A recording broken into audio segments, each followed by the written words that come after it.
সোনারপুরে।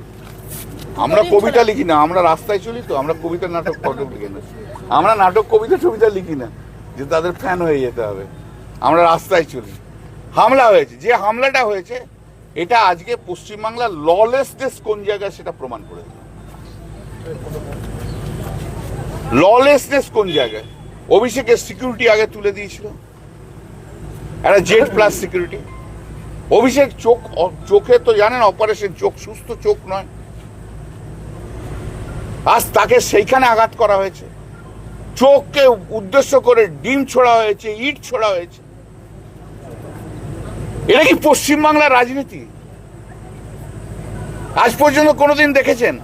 বলছে মানুষের অ্যাঙ্গার। আরে মানুষের অ্যাঙ্গার কি? মানুষের অ্যাঙ্গার যদি না থামাতে পারো তাহলে তুমি পশ্চিমবাংলা থেকে, তুমি সরকার থেকে রিজাইন করে যাও। আমি ধরে নিচ্ছি তর্কের খাতিরে ভুল হয়েছে কিছু, তা বলে এইভাবে মেরে ফেলবে নাকি? 2000 লোক আমার পিছনে পিছনে 1000 1500 বিজেপির লোকরা দৌড়বে? কোন ললেসনেস জায়গায় চলে গেছে? যারা এই জায়গা আটকাতে পারে না তাদের একদিনও গদিতে থাকা উচিত না, একদিনও গদিতে থাকা উচিত না। They should leave. অপদার্থ মুখ্যমন্ত্রী একটা, ভিন্ডিকটিভ মুখ্যমন্ত্রী একটা, স্ট্রবার্ন মুখ্যমন্ত্রী একটা, অটোক্রেট মুখ্যমন্ত্রী একটা। ওর মধ্যে একটা রাগ রয়েছে অভিষেকের ওপর, তৃণমূলের ওপর, তাদেরকে খতম করতে হবে।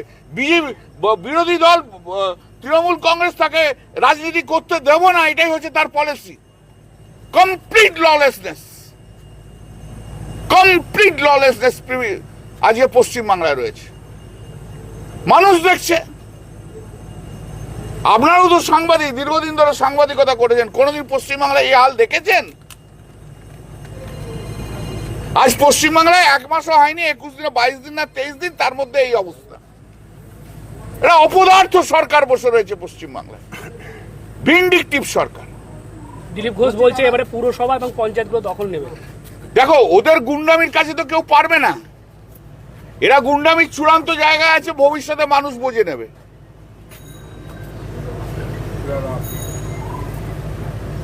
এই গুন্ডামির কাছে তো পারবে না। মানুষের আন্দোলন চলবে, আমাদের আন্দোলন চলবে। লুটে পুটে কয়েকদিন নিতে পারো, রাখতে পারবে না ভাই। রাখতে পারলে তো 2029-এর আগেই দেখো পশ্চিমবাংলায় কি হচ্ছে।